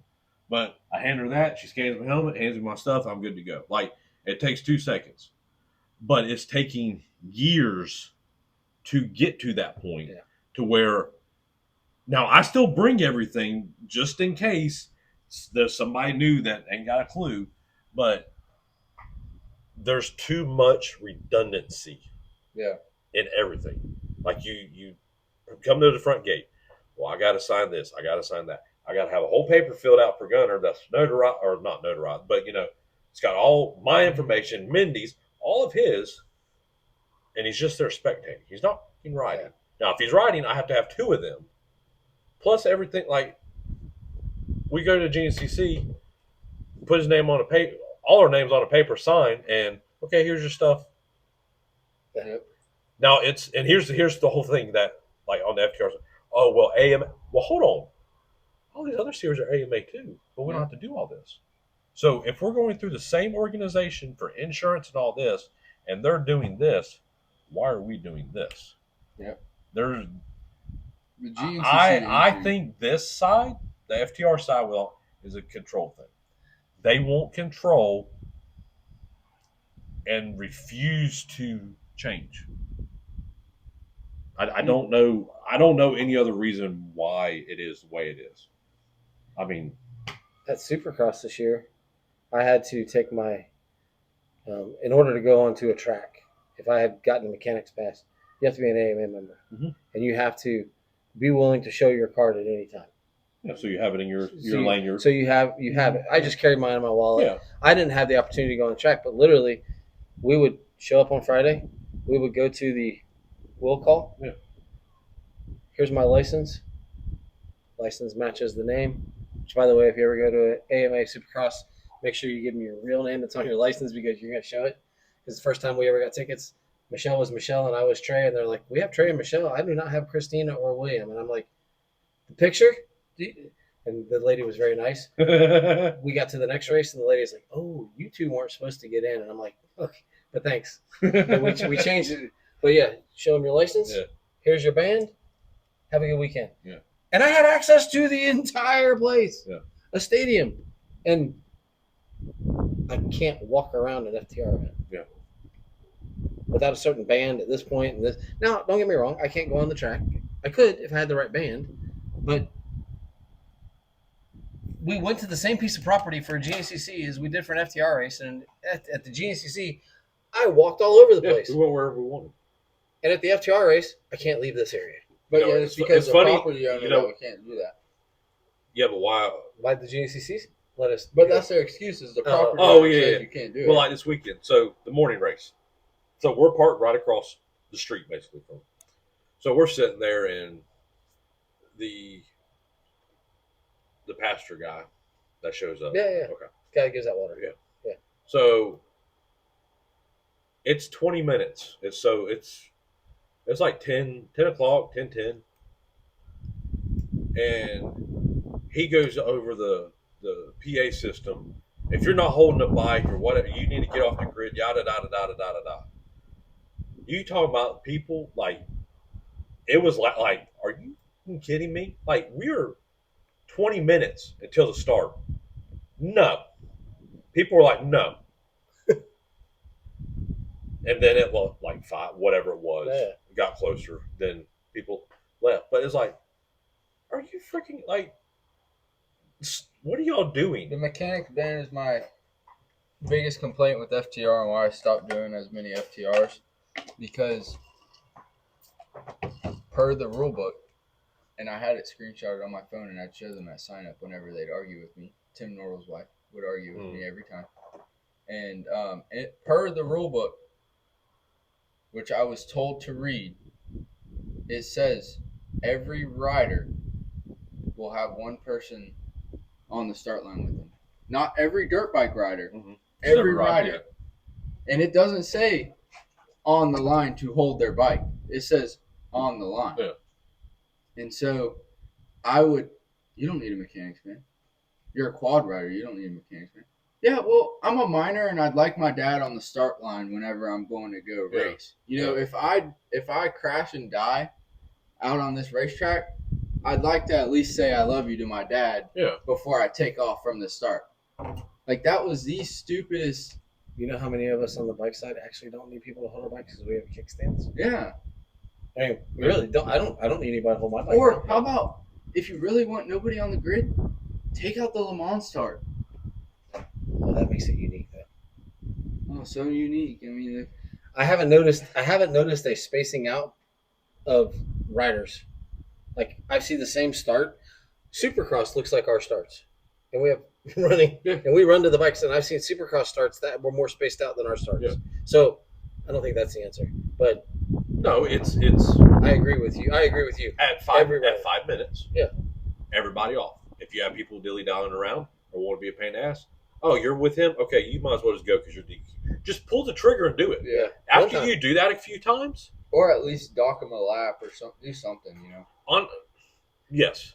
But if you'll just pull the trigger a few times, people will get the point. It's like Uncle Bill. He's always, when people keep starting a bike, who wants to go down? I ain't seen you dock anybody yet. Yeah. So either do it next person or that shut does up. It gets DQ'd. Well, go pull the trigger on one of them. The last race I did, I hit my starter by accident and it cranked. And then, you want to start a lap down? I'm like, no, sir, I had an accident. Like, I didn't rev. I literally hit the button by accident. Yeah. Like, just hit it. I was trying to actually hit it so that it would be ready to hit. And I guess I hit it and it started. Yeah. You want to start a lap down? And I was like, no, it was an accident. Like, it was what's so funny is FTR is the only series that does that. It's because they don't have control. They don't have control of what they should have control of. So then get damn control of it. That's my point. Well, pull the trigger, and sometimes you got to shoot a hostage. Next weekend. Every once in a while. Next weekend, not the greatest spectacle in racing. Is that the greatest spectacle in racing? Is that Indy 500? I think. I want to say so. Greatest spectacle in racing is next weekend. Watch the Indy 500 on Sunday. Look at pit lane and where they have all the cars. When they call the car. Look at that massive humanity. And then they call the drivers to the cars. And all of a sudden, there's some 30,000 people that go poof off the grid. They don't have to say, it's been going on for years, and they set the tone. Yeah. And when they call the drivers to the cars, it's time for you to go bye-bye. Yeah. Yeah. You're allowed your mechanic and the person to strap you in. But those other people that, like me, who was a fan and down there, like, taking it in, we have to go. Mm-hmm. And you just watch, and it's like, they do it at IMSA races. Yeah. They actually have a grid walk at an IMSA race where you are allowed, as a fan, to start at one end of the pits and walk through and look at every car. I'm not associated with any of them. And I can walk through. They cut it off. All right, guys, it's time to go. And the next thing you know, they're playing the national anthem. They said the prayer, and drivers are in the cars, and it's like, how did they just move 100,000 people through here? Yeah. And we can't get – but it's also on the FTR members to not be dicks and get off the grid. Like, get off the grid. Like, one group, isn't it? I mean, I can't tell you how many races. It's normally several throughout the season where I'm standing there, the row in front of me goes, And I'm like, hey, you gonna go? Like, you gonna get the hell out of my way? Like, you're standing in front of me, and I'm starting in 30 seconds. Like, look out the way. Yeah. And they're just saying, like, are you kidding me? Yeah, and that's the part that it's just it's. But that that's part. where Uncle Bill, whoever, should see that, which they do, and be like, what's your name? Who are you with? Okay, guess what? You're now like, pull the trigger. Yeah. You pull the trigger on several people, the issues will correct themselves. Yeah. They will either go away or people will get the freaking point. I feel like they could almost with the way cameras are now, you could almost have a camera at the start, and you have the line. You can see everybody's numbers, and as each line goes, that camera zooms in, and you can see everybody. And if there's a dallier, you go to the next race, you find them on the line, you say, "Hey, we've asked you." Did they pay for those pictures? But I'm just saying. But I'm just saying. There are ways to do this. Where technology is awesome, and it doesn't have to cost a lot. And if they don't want to be the bad guy, hey, we're not trying to be the bad guy. The video. Yeah. Like, it's really cool when I go take pictures of property. I don't have to tell somebody that they've made a mess at the property. I just here I'm sending you Here's these pictures. before, here's after. Yeah, I'm sending you these pictures. I need this to be addressed. I don't have to say anything. It's here's the pictures. Well, there. What was it? Was it Ormond Beach? You didn't go to Arnold. The race before, apparently in the morning race, there was a rider who got protested because he started too fast. They accused him of having a remote switch on his back fender. So the guy holding the thing could crank it? So his wife standing there cranked his bike is what they accused him of. Well, there is that button. You can have an alternative starting switch. Not where the starter can do it, though. So instead of just going and inspecting the bike and being like, okay, this is bullshit, you just got a good start. The next race, they inspected the bike. Nothing was found, but they still stood there and watched them the whole time. Did he get a good start? I think so. I hope so. Like, but it's like, are you kidding? Like, dude, I used to race with a guy, Gary. Mm-hmm. I don't know what that man had. He had a 300 two-stroke. He got the whole shot every single race, and I mean by a lot. Yeah. And I don't know how he did it. I mean, I don't think his father holding his bike was hitting some button. No. But it was a KTM, and he got a good start. But no, I don't know. But as we wrap this up, FTR, take your time, make some good decisions. Don't be rash. Don't be emotional. You're an organization. Humans are emotional. Organizations shouldn't be. And you are an organization that is now becoming emotional. And you're causing others within the organization who are part of the organization to be emotional for or against you and the events that are occurring. And we need you to be rational. Whether we like it or not, we're going to play by those rules, or we'll leave. And if we find out that it's super negative, then we'll be adjusted. Before we finish up, your race was halted because you were nice. You helped a kid that crashed. I text you and I'm like, dude, are you okay? You don't have to go into detail, but you stopped. You halted your race, which is cool at this level that there are still people that do that. I have stopped one time, only one time. I've stopped multiple times and then gone and gotten help because I don't have the skills to aid. The only time I stopped is when the dude, I said, are you okay? And he never answered. And I was like, oh no, I'm about to have to do CPR on a passed out dude. Yeah. And luckily he came to, and his wrist was not good. But that's the only time I've ever stopped. Thank you for, I don't know the kid. It doesn't matter. But thank you for stopping.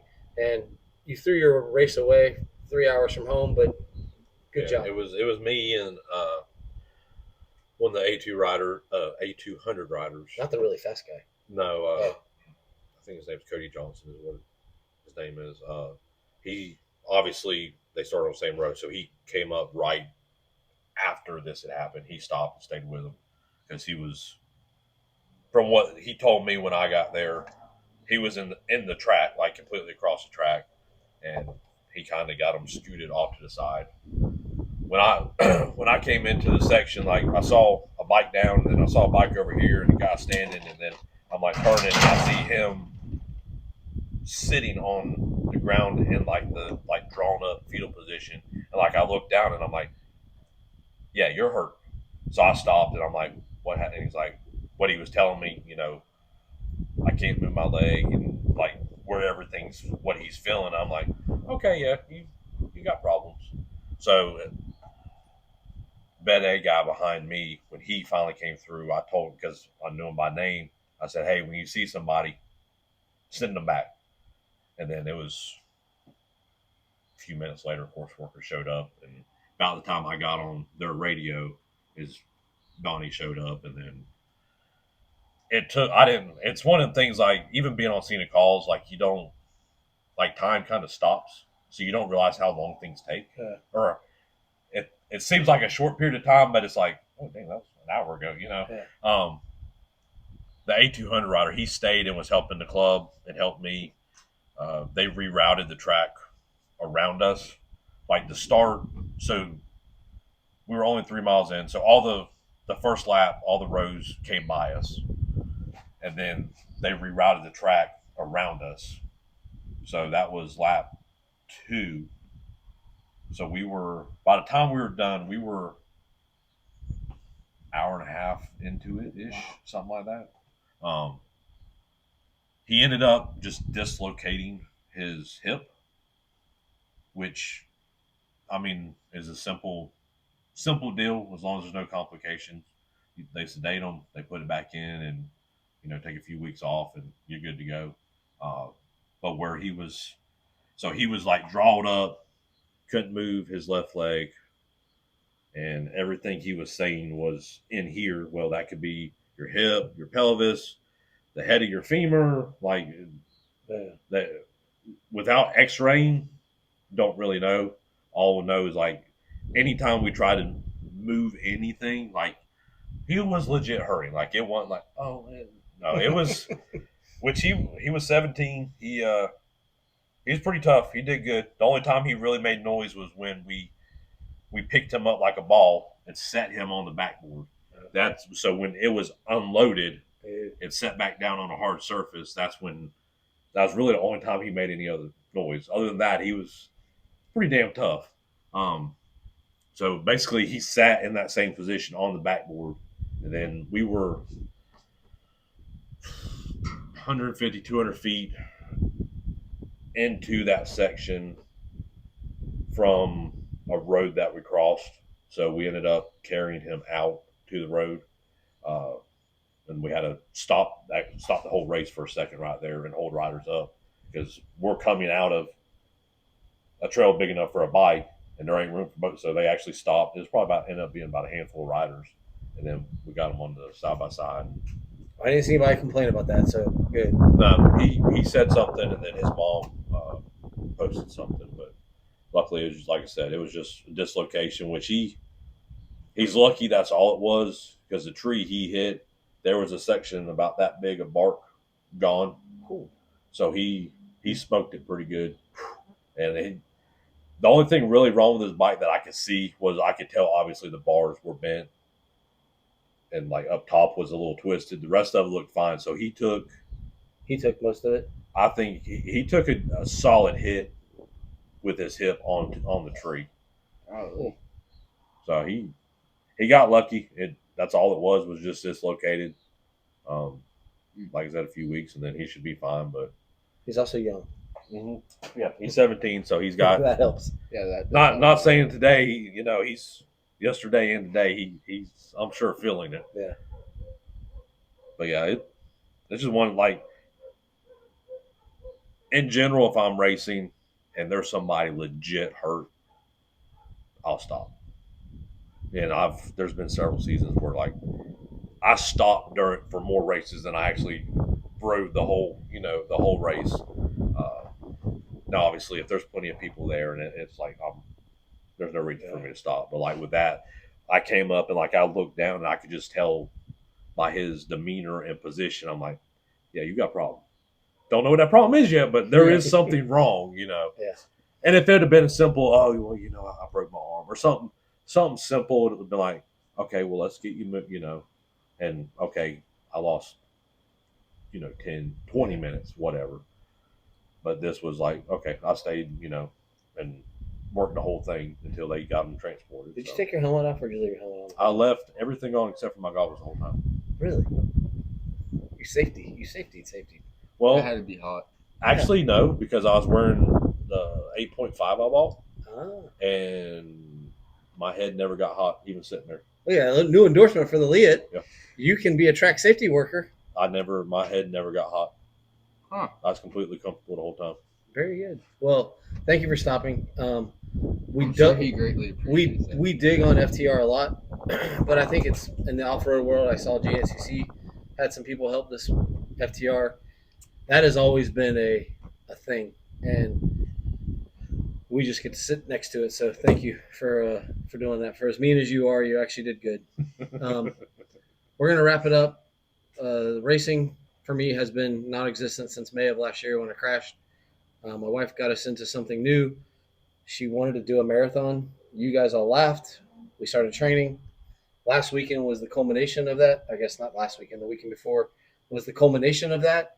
We went to Cincinnati and did the Flying Pig Marathon. That area, if you get a chance to go, Cincinnati is literally on the river. You go across the bridge and you're in Kentucky. And we spent a lot of time in Florence, Kentucky, and Covington, and I think New Bern, or it started with a new. There was a new in it or something, and those towns. That's where we ate most of our meals instead of being in the downtown Cincinnati area. We stayed in Cincinnati, and we would literally drive like 10 minutes and go out of Cincinnati to Kentucky to eat. Don't know if there was a tax difference or if things were cheaper or more expensive. I didn't really care. What a cool area. The reason it's called the Flying Pig is because in the 1800s they had this event called the Porkopolis, which, because it's the river, they were able to bring the swine and bovine through the city to put them on ships to ship out. Well, I guess at one point a whole bunch of the swine either got free or broke and were running through the city, so they had a Porkopolis. So Cincinnati has embraced that, and there's actually pig statues throughout the city that companies have purchased, and they can decorate them and different things. And so the Flying Pig is kind of a nod to that. And this was the 26th annual Flying Pig. My wife and I are not runners. We did train. We had an awesome time. We did not run fast. We did complete it. We were actually doing really well for us. We were doing really well until about 18 miles in. I started having a hip issue, but it wasn't really a hip issue. I'm going to find out from my doctor. It was actually a muscular issue that was affecting my hip. I ran through it. We kept going. Hydration. We've been working with Jason on different hydration products. You understand this? I didn't get to really test it. No, I guess not. I was pre-hydrated correctly and ready to go. Okay. Which I can say that the tablets, stuff like that, I've been using them at work. I can tell a difference when I'm doing something and actually exerting myself, and I start adding The electrolytes and stuff back in. I can immediately tell a difference. Yep. So, have y'all ever tried Element? No, not yet. We have noon. We have 6 a.m. We have the new Gator lights. We have some other stuff too we tried. But we were so well nutrished and hydrated that I had to stop and pee twice during the race. And Michelle had to pee too. And we'd go through the aid station. Every mile there's an aid station. Some group has volunteered. There were 19 medical stations on the course. So if you had a problem, you could get help. There were guys on bicycles. Hey man, you doing good? You doing okay? Yep. Well, the race started, first mile, there's 10 porta potties. And as the race goes on, the porta potties. Well, we stopped, I think there was 4 or 6 at mile 7. Michelle's like, I can't hold it anymore. I have to go. And I'm like, well, I'll go too. Lo and behold, I had to pee too. We lost about 5 minutes there. Mile 23, I told her, I'm like, I had to pee. She's like, you're kidding. I'm like, no, I really got to pee. There are 2 porta potties. I am beaming on them. There are 2 little ladies in front of us. Yes, there were little ladies. There were big people that passed us. There were We pass back and forth depending on our run walk scenario. I'm like, okay, we're right here. All of a sudden, the two ladies are like, ooh, we should stop. So both of them go into one of the porta potties. I'm like, no! And they took a little while in the porta potties. So we lost another 3-4 minutes. But the event itself was awesome. I hurt like hell after the race. Was not tired, but hurt. Slept like a baby. Woke up Monday morning. Hurt like hell. We start driving home. Michelle and I are both satisfied. That was awesome. I can't believe we did it. It's so cool. Let's start doing half marathons and trail runs. We are done with marathons. Tuesday on the way home. I think we can do better. Oh boy. Trey, do you want to do another one? No, you said we're good. I think we can. So we're going to do another marathon at some point. I'm training to go back to riding motorcycles and get healthy. We're going to do half marathons because honestly, the half marathon was like, dude, this is all that. Okay, that was easy. Mm-hmm. But she wants to do another marathon at some point. So I said every year to 18 months we can do one. But there's some cool places. And kind of the way you and I started racing is the way we're going to do our runs. I've never been to Maine. There's some cool runs in Maine. There is a half marathon in Indianapolis where you start downtown Indy, you run out to the Indianapolis Motor Speedway, you get to do a full lap on the Indianapolis Motor Speedway, you get to kiss the bricks, and then you run back. Well, I want to do that because I get to run on Indianapolis Motor Speedway. So we're kind of making a bucket list of cool places where we can go. So instead of a vacation, you take 3 or 4 days and you go to Maine and you go run 13 miles in a beautiful park. Yeah. They have one at the Acadia National Park, which is one of the prettiest national parks in the country. There's one in Nebraska that's this really fun race. So it's like we're going to do it that way. So like wherever there happens to not be a race, we can go find you're doing a trail it, you're run. Getting more out of it than, I'm just going to go run a race. Yeah, because we're not going to win. We didn't finish last. I didn't finish last in my age group. Either did Michelle. We didn't finish last overall. And we were satisfied. And that's the thing is, here's my, everybody says, I couldn't do that. He knows, and he knows, when I started running, I ran 30 seconds and I walked for a minute and a half. That's how I started running. Mm-hmm. And I can go out and do 18 miles without pausing now. Yeah. So, yeah, you can. You really can.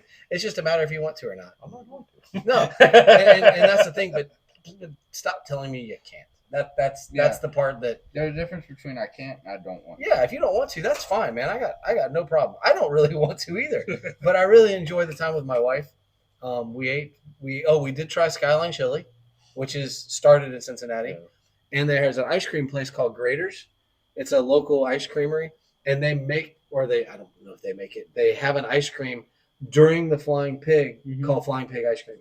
And it's really really good. So, it was cool. We're going to go back to the Flying Pig again to do the half marathon and just the weekend. The weekend is really cool, but we're going to find something else to do. But no, so it's been busy. Racing season for you is over. Still got one more. Oh, you got the Enduro. That's next week. Okay. Weekend. Well, there's one Enduro left. You have, when's your next one? 2 weeks? 3 weeks, 2 weekends. So 3 it's weeks. Like a true 2 weekend, and then same thing after that. It's a true 2 weekend break. Okay. So GNCC hasn't made it to their summer break yet. I started doing calisthenics the other day to see if I could get some strength, and we got a long way to go. So calisthenics, really? Yep. We got a long way to go, but we're gonna get back on the bike here. It's gonna be some fun. As Jason told me, you're gonna have some crappy training in your backyard this summer, but hey, it's a start. But anybody else got anything good for the group? Have you ever heard of 89X Motorsports? No? Should I? Oh, maybe they're a endurance road racing team-ish. Oh, okay. Well, where I go with that? Yeah, where are you going? Our new general manager at work is the crew chief for them. So is this cars or motorcycles? Oh, cars. Okay. Cars. So, man, I'm surprised that you don't know who they are, because I feel like you know who everybody is, regardless of who they are. I haven't followed it that closely. I wish I could figure out who owned them, because you might know who owns them. Dude, I'm glad we turned on the light. It actually got dark. Yeah, it did. Wonder how that's looking. I wonder how we're looking in the camera with the light on us. Hopefully good because It should be all right. I hope everybody can see the bugs too. Yeah. At least there's no mosquitoes this time. No, we just got at flying least there's no mosquitoes. everything else. 'cause- Yeah. What are these things? Ants. There's a blind mosquito. Yeah, I can't figure out who Okay. owns them. But he's the crew chief, and I just thought it was pretty cool because they're like almost like they're not like a team. Like they're not signing contracts for you to come. They're like the rent a car. Oh, so they almost for supply these the car. races. And, okay. And these people will either pay them to come race. They say, or he was telling me they're like they have a kid who's actually pretty quick, so they discount his race because, or they discount his, weekend because he's actually bringing in halfway decent results. And then they have guys who just have a lot of money who want to sit in a race car, so they're, 30 grand for the weekend. And he told me their weekend is about $80,000 to run a weekend with no issues. What can you do for a grand? Yeah, like can I just sit in it for $1,000? Can I change the tire? But that's actually that endurance model is actually becoming pretty big in the road racing world because there's so many cool races you can go to.